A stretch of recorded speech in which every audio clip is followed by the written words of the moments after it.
Ladies and gentlemen, welcome to another edition of In the Pit with Lobo Tigre. Our victim of the day is Jason Cozens. He's the CEO and founder of Glint, or glintpay.com. Now, dear audience, you and I are probably gold bugs, and all of us have a place in our heart for gold and silver, and we want to see real money circulating again. And Glint is one of these companies that's working on this concept. Now, there are several. And so when Jason reached out, wanted to talk, I wanted to hear what he had to say. Jason, tell us about your particular version of this, and then we've got questions about why we should care about yours, and what's your special sauce, what's different. Take it away. Hi, Lobo. Well, thank you for spending the time to learn a little bit more about Glint.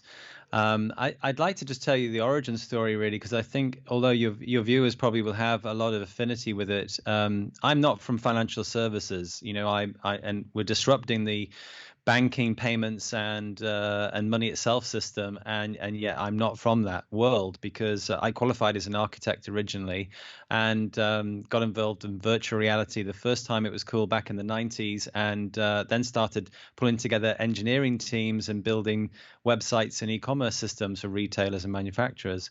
And it was in 2008, as we were watching the financial system collapse, that I realized, I think like a lot of our clients, for the first time, that, or at least became cognizant of it, deep down probably knew that a bank isn't a risk-free deposit of funds.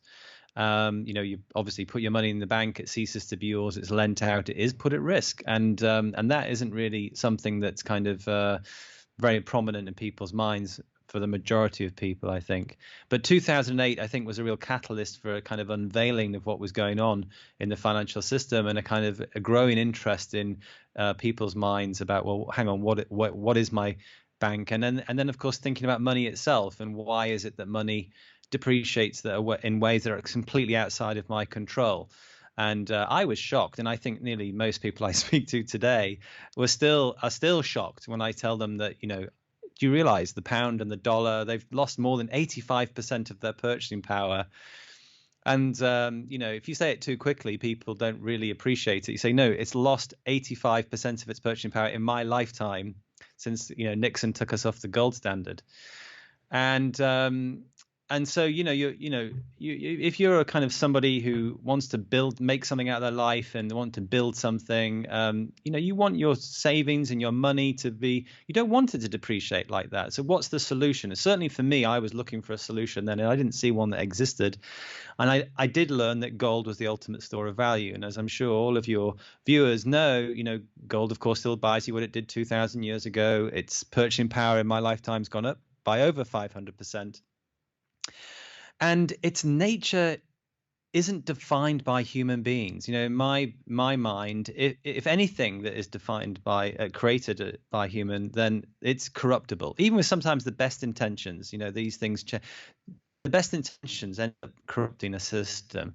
Gold's created when two neutron stars collide, so we can't, that's never going to happen. It's immutable. It's never changing. So I can see why it's become over thousands of years, the most trusted and reliable and most secure form of money. But I can't exactly pop down to the grocery store and buy something with it. And I'd spent most of my adult life up until that point looking at ways in which this emerging digital ecosystem could be used to do completely new things, make things more efficient, but even do completely new things. And I was always thinking with that mindset at the back of my mind. And so I immediately started thinking, well, how can we make gold participate in electronic payments? And that's what we've done here at Glint. We have built a payments platform that allows financial transactions outside of the banking system and within it. So we kind of cater with both sides of it, because I think that if you're to make gold money, it's got to be able to participate with existing currencies on the planet. Built a currency payments platform that allows you to buy, save, spend, and send physical gold, the digitized physical gold, with merchants, to other people that across the world. So we've made it everyday money. We've made it everyday money for people all over the world. We're live in 37 countries, I think, in the UK, across Europe, and in the USA. And we have ambitions to launch in Southeast Asia, Middle East, and Japan, for instance.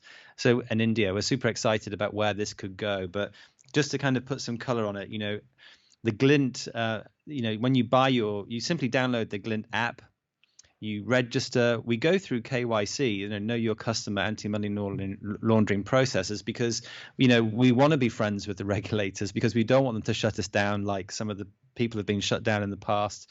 So we do everything by the book, and then we issue you a card. So here's my Glint MasterCard.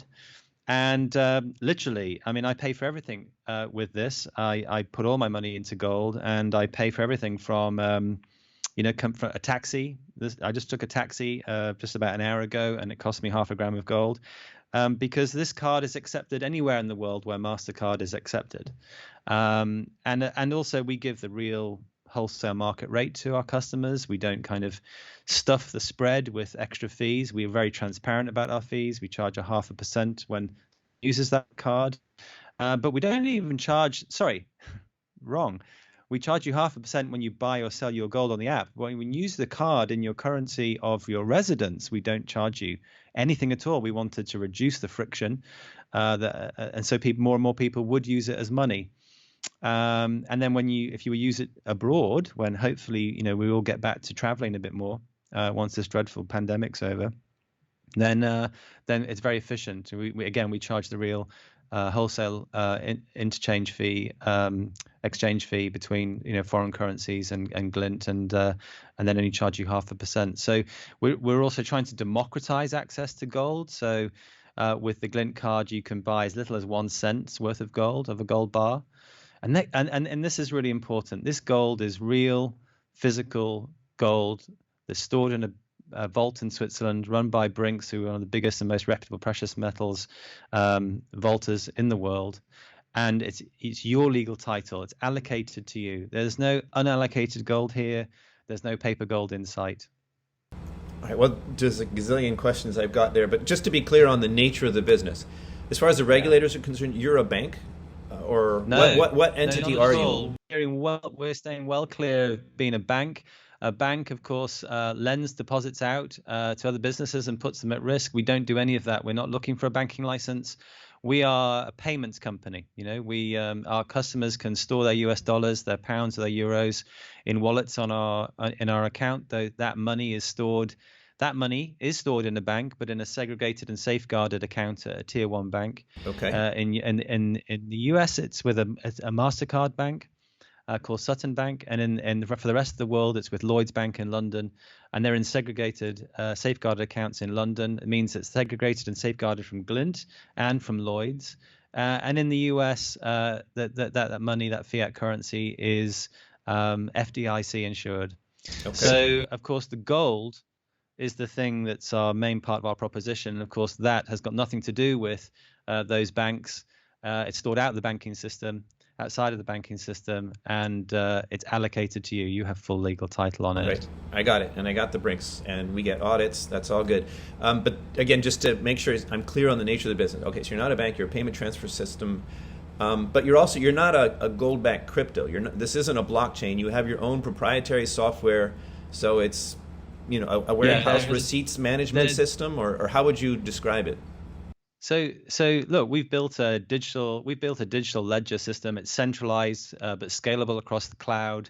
There's no crypto involved at all. There's no token or fund or company that exists between you and your ownership of your gold. You buy gold grams on the Glint platform, and you're buying grams, part of a gold bar that is sat there in Switzerland. And is that, can the user track that? Can they find out which gold bar, is there a serial number on that bar that I own 0.01% of, or how do I know it's really mine? Well, there are serial numbers on the bars, of course, and if you've got enough gold, you can have it delivered as well. The kilo bar, for instance, if you've got a kilo's worth. But of course, the nature of the product means we're introducing unprecedented liquidity to gold here. So you're all sharing different gold bars in the vault. And so it's impractical to be able to say that all of your gold is in this particular bar, because it might span across a couple or a few different bars. But you can be rest assured, of course, that gold is allocated to you and other clients rather than to Glint. and there's no one else's liability. So yeah, it's real gold, and I you can understand, send but it. Which you, is you safe. use two words that are the reason for my question. Rest assured. When Yeah, I have an ounce of gold in my hand, I can rest assured it's there. yeah, When there's a yes, you third can. party telling me it's there and showing me documents and very impressive papers and Yeah, arguments, yeah, it's okay. I mean, I don't. I have a bank account, right? And what do I have in that bank account? And how do I rest assured? Well, I don't really rest assured. I just go with it because it's practical. look, But in the gold I space, we want people to rest assured. How do you encourage people to rest assured? uh, I agree with you that everybody, and I included, should own some physical gold. It to have some on you is really, really important. I even have here in my hand that I carry around with me. That's I don't know if it shows up in the camera, but that is a gold coin that was minted 2,000 years ago in the north of England, and I Wow. carry that around with me as a reminder of gold's immutability as money. But I have some gold bars and coins, and I think everyone should have some. And it's a different type of thing to Glint, and of course, Glint can't be all things. We do our best to make sure that clients can trust us, and they have to make a decision on that. We're regulated, so we're regulated by the Financial Conduct Authority. They don't cover gold because gold's not a regulated product here in the UK, but they do regulate our business, and they're very clear about the money that is stored in our business and what happens to it as it goes in and out of gold. We also have chosen Brinks because they're a highly reputable partner, and we also have a third-party audit by a independent metals auditor, and we're audited. But the Financial Conduct Authority insists that we're audited by a third party, and then they put us through the magnifying glass every year in terms of what's happened to the company, where the client money has gone, etc. So we do everything we possibly can to enable that to be transparent and understandable, and to build that trust with the customer. So you have both a private Some sector might audit say, and a well, government audit? Sorry, you have both a sorry, say private again? sector audit that you pay for, and then the government audits you as well?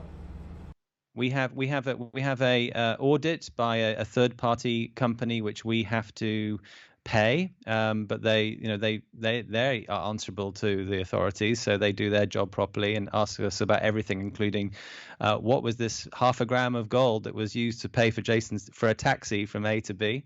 They also, of course, want to know that the gold that we say was bought with our client money has been bought, and so they look at the other third party auditor, who's independent of our company auditor, to check that yes, the gold was bought, and they say yes, they counted all of that gold and they tested all of that gold and it is there.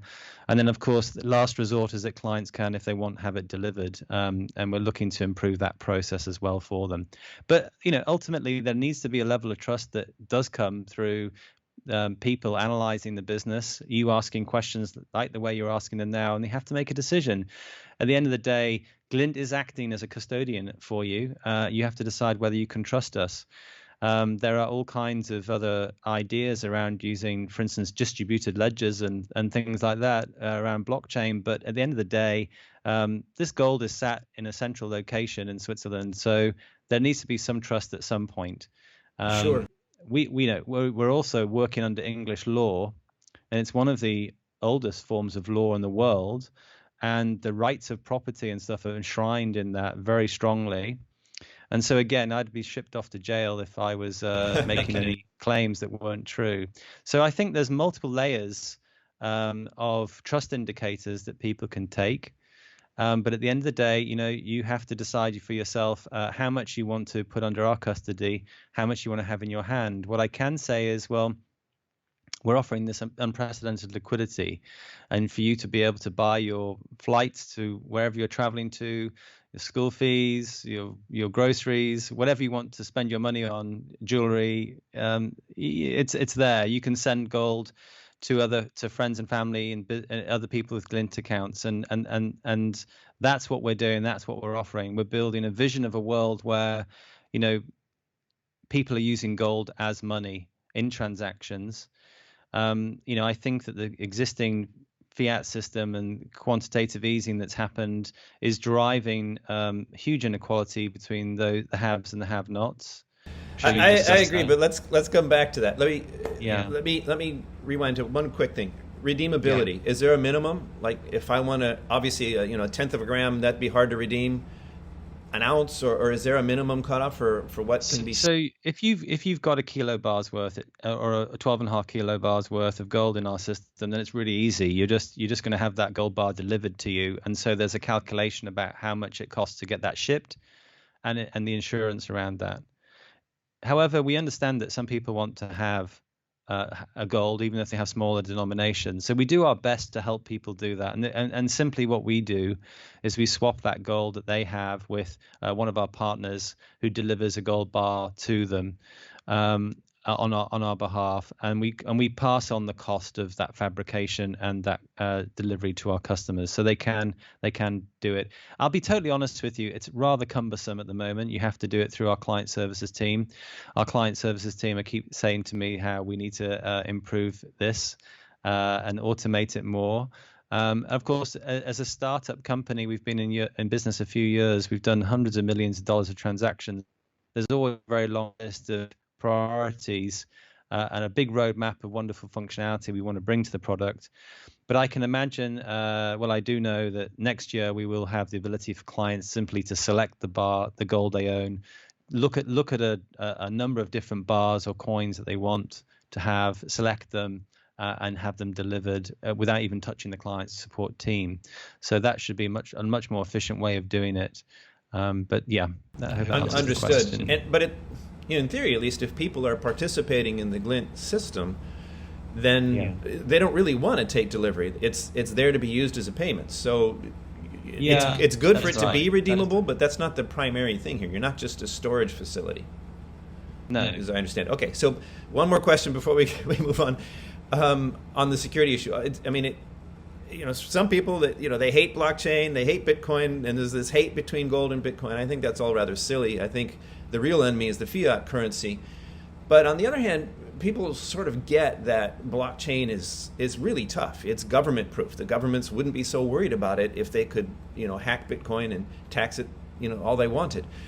You've got your own proprietary software. Is that as tough as blockchain? Is it as good as a bank's software that you're not going to get hacked? Or how do we know that you're not going to get hacked and our gold isn't going to disappear? Okay, so this is the answer is so blindingly obvious. It's right in front of us all. If there's been plenty of situations where cryptographic money has been hacked. Mt. Gox was one of the first ones where I think $200 million worth of gold disappeared. We just had one recently. Hackers are able to hack into the system and steal that crypto, and it just disappears within milliseconds. And they can even see it disappearing and crossing the blockchain because it's all traceable, but they don't know who's owning it, who's got it. It's gone. It's just gone. It happened in milliseconds. Of course, the great thing about Glint is that the gold is in a vault in Switzerland. And let me tell you, at some point, we will get hacked. In the next 1,000 years, somebody is going to hack our system because there's no such thing as an impenetrable system. We have third-party teams who are specialists in building up the security on our system, doing audits on our technical systems to make sure they're as secure as we can possibly make in them. And of course, our teams use best practice security to make sure we can. But I can't honestly sit here and say that our system will never become hacked. But what I can say is that your money's not going to disappear. The gold can't be disappeared in a millisecond into the ether. That gold will still be there in Switzerland. No one's going to allow hundreds of millions of dollars worth of gold to disappear out of the vault. And we can sort out the hack and we can sort out the ledger because everything's backed up triply and we get it back to normal. The worst I think that could happen personally is that we're down for a small period of time. But I think that's the big difference between cryptographic money and Glint is, gold is that security and Glint is its key, so to speak, but it's got it is that gold at the end of the day. Hence the motto. Very good. No, you're right. That is obvious. Somebody hacks my account, even your system's secure. Somebody steals my password and hacks my account, takes possession of the gold. electronically. At some point, though, that gold is still under my name, and they would have to show up with an ID, or work through the system and KYC. They'd have to work through the system, and they'd have to hack my entire identity before they could take possession. So it'd be a lot more work. Yeah, and you would know about it before. I mean, we're just, for instance, we're just introducing a notification center, and every time there's a transaction on the system, you're going to get a text to say, you just made this transaction, and you can go, no, I didn't, and go straight on the phone. Very good. Okay. Well, that makes me feel better. That I rest more assured, Jason, on that front.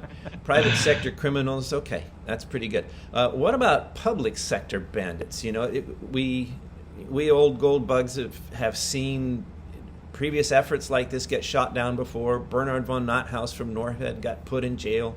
eGold got shut down. More recently, goldmoney.com tried to do a transfer system and payment system, and they ended up rewinding it and pulling it off the market after regulatory pressure. How do we know, or what's the plan here when the regulators get round, particularly the U.S. regulators get round to saying, we don't like this, we're going to do something about it? Well, I'll tell you what the answer is. We're doing all the hard work. Glint has taken years to get off the ground because we are not taking any shortcuts. We haven't just built a system and launched it. We've spent nearly as much money on our regulatory processes and systems as we have on our technology for actually making the payments work. We've become regulated by the Financial Conduct Authority. We've built out our regulations so we could issue clients in Europe. Brexit just happened, which meant that we had to stop issuing to European clients. We did. We didn't carry on doing it. We then set up our new European company and structure to work with the regulator in Europe. We've worked very hard to make sure we cover everything in the United States with regulation. So that's a lot of money and a lot of time. And I'd say some companies that have tried this in the past, either maybe they just didn't put as much investment and time into it. Of course, if you read through and if you understand some of the backstories to why some of these systems didn't work, it was either because they dared call their product the dollar or have the word dollar in their product, or they just didn't dot the I's and cross the T's, get the permissions they were supposed to be able to issue cards in America, for instance. I'm not going to name any names, but at the end of the day, we have done that, and we don't issue cards, for instance, to countries outside of where we have the regulation to do so. So a Glint account, for instance, is available in 200 countries, but we only actually issue this Glint MasterCard in the countries where we have permission to do so. I think that's the main reason why Glint will succeed, and I think actually why some of our friends in crypto land are going to have some challenges ahead of them, because of course many of them haven't got the money transmitter licenses or the payment card licenses or the licenses and regulations to be able to store client money, and they've just launched. And of course, we've started to see that Janet Yellen has already come out very clearly and said that she believes that much of this crypto infrastructure is used for it comes from the illicit crime. There's already been clampdowns starting to happen. They're going to get a much more big bashing, but I'm very confident about Glint's regulatory standing, and at the end of the day, there's no reason for them. They have no reason to have any problem with us. Well, at the end of the day, right now perhaps they don't, but if you succeed in your mission and people start using Glint as money, that is a threat to the status quo. And it might be that you have crossed all the... this is a philosophical question, Jason, not particular to your company. But they could jerk the rug out of under you. They can change the rules. They can say, you know what, you complied with everything, but I think we live in a very different world to the 30s when, when the last gold confiscation came in. And, at the time, I'm not a historian, but you might know a bit more about this than I do. But I think that the price of the dollar to gold was fixed. And therefore, when it was kind of pitched to the country that they needed to help their country and they needed to hand their gold in, and they would get the equivalent in dollars back, and so they kind of weren't being. It was a kind of, from what I understand, it wasn't a sense of being stolen off them, but actually now, of course, gold is free from the dollar. Its price fluctuates. and appreciates against the dollar. And I think I kind of think that we live in a very different world now, and it'd be very difficult for them to go and just outright confiscate it. Having said that, who knows what new administration might come in with the pressures on society that we have at the moment and what might happen in the future. What Glint has done is said, okay, which jurisdiction do we think in the world is the most gold friendly and the one that we think we can trust the most? And that's why we chose Switzerland. Okay, fair point.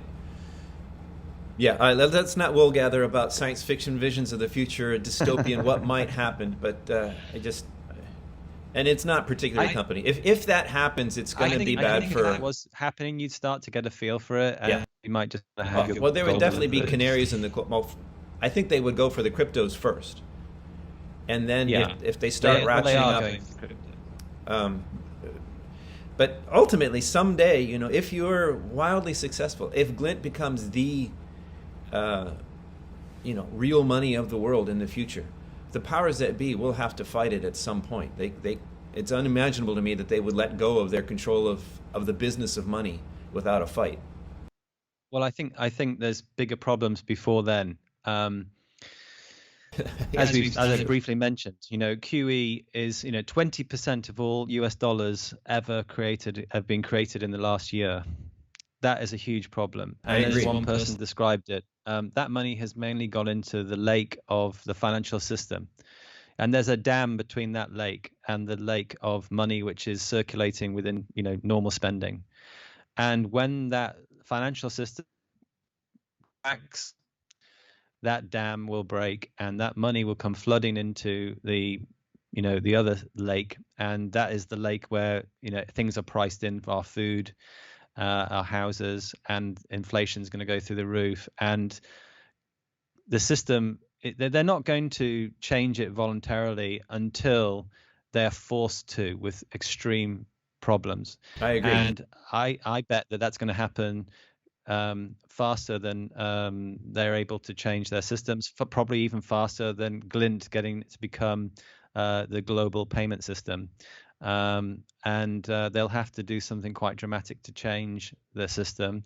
Maybe Glint could be part of that. We'll see. We'll see. Well, it's the Chinese curse comes to mind of "May you live in interesting times." Though my Chinese friends tell me, we live in interesting times, but there's another half to the curse. It's "and come to the attention of important people." So let's hope we can avoid that. But this brings up another thing that I had wanted to ask you about in advance. One of the issues that I see as a problem for the re-establishment of a gold standard or using gold and silver as money is that most of us who are already in this space see things much the way as you just articulated it. We think that not the price of gold or silver, or in my mind, I call it the gold dollar exchange rate. As those fiat currencies implode, as the emperor is revealed as having no clothes, and those fiat currencies, the gold dollar exchange rate goes through the roof. If I think that's happening, and most of my audience, I would guess, thinks that's coming. Maybe we don't know when, but that's coming. Those fiat currencies, and all the crypto crowd, they believe that too. Those fiat currencies are going the way of the dodo. When that happens, you don't want to be in the fiat currencies. You want to be in something else. And we gold bugs, we want to be in something real. So why would I spend gold or silver now on milk and paying my rent or whatever if I think the price or the gold dollar exchange rate is going through the roof? I want to hodl. We have a word for that now. I want to hodl. I want to stack, as much as I can before that happens. So why do I want to spend any of it via Glint? So you're right. You should save as much of it as possible. And many of our clients have the majority of their savings in Glint and they don't touch it, right? But one client said to me, really interesting phrase when we were very early on, "I love Glint because I can put my ready money into gold." You will have to spend these savings, some of them, before this event you're talking about happens. And you will have to, with Glint, you can put all of your money into gold and see it appreciating over the time that you have it. And then when you come to spend it, you're spending it. And that's great. It's generally appreciated 8% per year as you spend it, as you save it, you can spend it. Money is something you both save and spend. It's up to you to decide how much you save and how much you spend. But the great thing about Glint is you can do both. Very, very smooth. Good answer. Okay, but that brings to mind another question, and I'm not trying to give you a hard time, but I'm, twice bitten, thrice shy. So I love talking about Glint. I got to ask these things. It also occurs to me. So my gold's gone up 8% since I put it in, and now I use it to buy a carton of milk. Isn't that a taxable event? I mean, how do I? Yes. I mean, it strikes me as an accounting nightmare. If every time I buy or sell something, I have to calculate how much my capital gain was on that little microgram of gold I used.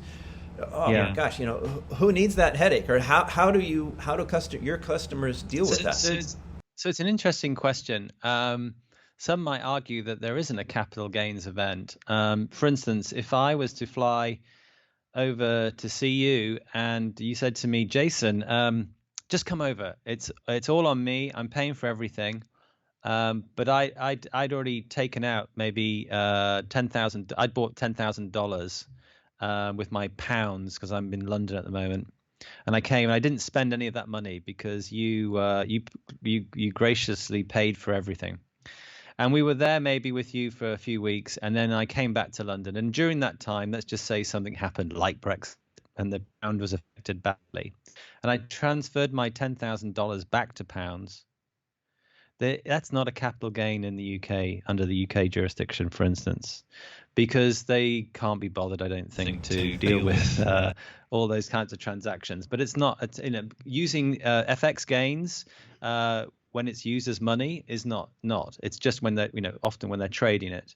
So it is interesting to see whether or not the authorities are going to want to tax this or not. We've not been around long enough to know.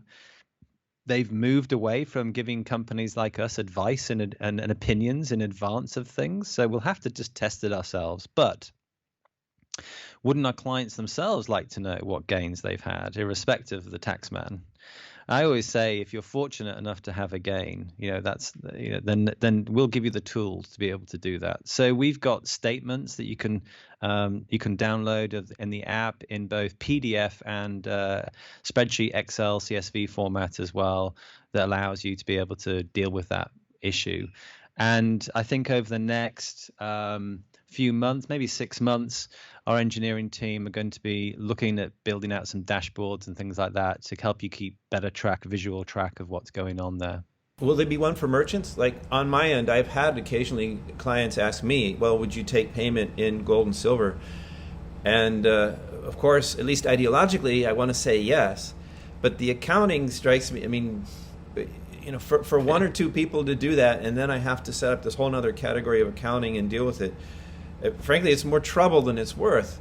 But I want I want to be able to say yes. So if you believe in gold, you've got to get behind it, and it's really simple. Just open an account, and you've got a spreadsheet you can download every month with all the transactions in, what price of the gold was when you got it, etc. And at the moment, the product is definitely optimized towards the consumer.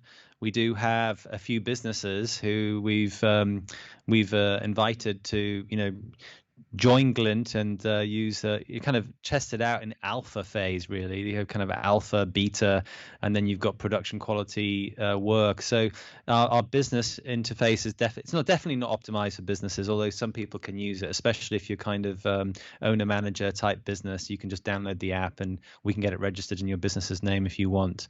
But it's very easy to send gold. I mean, you can send gold from one user to another as easy as sending a text. That's how easy it is. So if you can send a text, you can send gold to somebody. And hopefully before January, we'll be enabling you to send gold to somebody who's not a Glint client. And what will happen is, if I was to send gold to somebody, they would get a text from me, and it'd say, hey, just sent you a gram of gold, happy birthday, happy bar mitzvah, happy Christmas, whatever it is, happy Chinese New Year. Or here's the money I owe you, here's the invoice number, whatever. And there's a link underneath that they have to follow to download the app and register. And when they do, that money will be in there with that message from me. And I see that as a very way of building inherent viralness into the product. Sure. Effectively, our clients will be growing the network as they use it and send gold to other people. All right. So you say you got to get behind this, and ideologically, I feel that as a business person, it needs to make sense to me. It needs to be a good sense. Excuse me. It needs to be a good step for my business that makes good financial sense for me. And I'm not in it for a cause here as a business person. As a person, though, sure, I'm in it for the cause. If I wanted to see Glint succeed, or broadly speaking, if I want to see gold and or silver. I've been recently questioning whether silver would go back into circulation. But if I want to see gold standard again, and I think Glint's part of that solution, is there a way that I can get involved with your company? Are you're not publicly trading, are you? I can't just buy your stock on the LSC, or how would somebody get involved if they wanted to support you?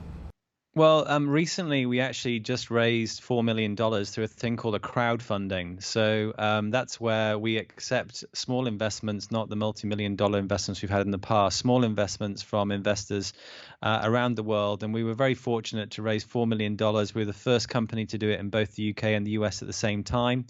And I think we've got about 1,500 investors who participated in that. And sorry, when they do that, sorry, Jason, when they do that, do they get shares, or what do they get? They get the same shares as I have in the business, and in the US, it was limited to what's called accredited investors, and there was a minimum floor of $10,000. So I'm really sorry that we couldn't offer, smaller investors a share in our company, but we're working hard to see how that might happen for US investors. For the rest of the world, they could invest as little as $20. And that's what I said. We've got 1,500 people who invested anywhere between $20 and $200,000 in the company. At the moment, that just finished on the 31st of August, but we're still enabling some investors to be able to come in who still wish to for the time being. I haven't got a time limit on when that will end. It will be soon, but if you've got an interest in investing in Glint, and I think the future of money, then of course get in contact with us. Okie doke. Well, speaking about investing in Glint, I always ask everybody I drag into the pit the skin in the game question. How much of your own money, Jason, have you put into this? So when I saw the problem and decided to try and solve the problem, I don't particularly want to solve this problem. I wish the problem didn't exist. I've got kids, and I wish they didn't have to live in a world where they needed Glint. But when I decided to do something, I'm all in. I have no savings left, no money left except what I have in Glint stock. I worked in digital product development all my life. I've had a couple of companies, done quite well. I put everything into building the prototype for this business, and then we went from that and into raising money from investors through our different private placements. So yeah, I'm all in. This is going to work because it has to. It has to. All right, so you're all in, but you're not publicly trading it. Is there an IPO in Glint's future, or how does the payout for investors come to pass? So it could it could happen a number of different ways. So the first way is that if you look at banks, they have very little to differentiate themselves. They're all selling the same product. So a bank might target to acquire us. I might not want to sell to a bank, but they might want to try and acquire us because that's a way of entering a product into their product suite, which enables them to differentiate from others. A bank also might want to acquire us because of our client base. They might decide they've got other things to sell our clients. At the moment, they can't because they're Glint customers. Our clients tend to be savers. So they're people with money, not without, not just living on credit. And so although Glint is available to everybody, and we try to democratize it by making it really easy to buy and only 1 cent's worth, there is a strong product market fit with those who've worked hard, are working and have savings. And they might want to try and acquire it for that. Again, we might not want to sell to a bank for philosophical reasons, if anything else. The other opportunity would, of course, be a public market strategy. We looked at that even before we launched, and we continually reassess the situation. I think we want to build the company, be a bit stronger and a bit bigger before we go to IPO, but it's definitely something we'll be looking at in the new year. And the third thing would be this battle that's going on between the banks and the tech giants for a share of the client wallet. It's no secret that the tech giants, for instance, also want to get involved in money. You've seen what Facebook's tried to start with Libra. I know that Google acquired a banking license in Europe just recently. So there's all the tech giants there as well who might want to get involved. But yeah, I think the other option is that investors, bigger investors who want to come into Glint whilst we stay private, might want to buy up some of our existing shareholders' shares, even though we're not publicly listed. So what you would call a secondary share buyout. So that's another possibility too. But again, because I'm all in, I'm the same with all the other investors, and that I have things that I want to spend money on and stuff. So I'd welcome some form of liquidity to enable some of the successes that Glint's happening with its valuation. So I'm aligned with any investors who come into Glint as well. All right. Well, I could think of 10 more questions, but you've been a good sport answering several tough ones. So I really appreciate it. I think I'll let you finish with the last word. I just thank you for that broad overview, sitting still for my questions. Anything else that you want to leave our audience with? Look, we're doing our best to deliver the best product we possibly can. We'd encourage you all to try it out. Download the app from the App Store, the Google App Store, or the iOS App Store. Register. Client service team are excellent. We got a 4.6 stars out of 5 with Trustpilot. We do our best to give the best possible service to our customers. But what I want is support in terms of your feedback, community, telling people about Glint. At the end of the day, you already know that gold is security. And as I said before, Glint is that key to that gold. So please do go and check it out. And we'd love to have you as a customer or an investor or as an advocate in any way, really, shape or form. And yeah, look forward to building out some events and things like that for people, because I'd love to meet you all too. Awesome. Okay. Well, thank you very much and good luck with it, and keep us posted on your progress. Thanks, Lobo. Thank you for watching this edition of In the Pit with Lobo Tigre.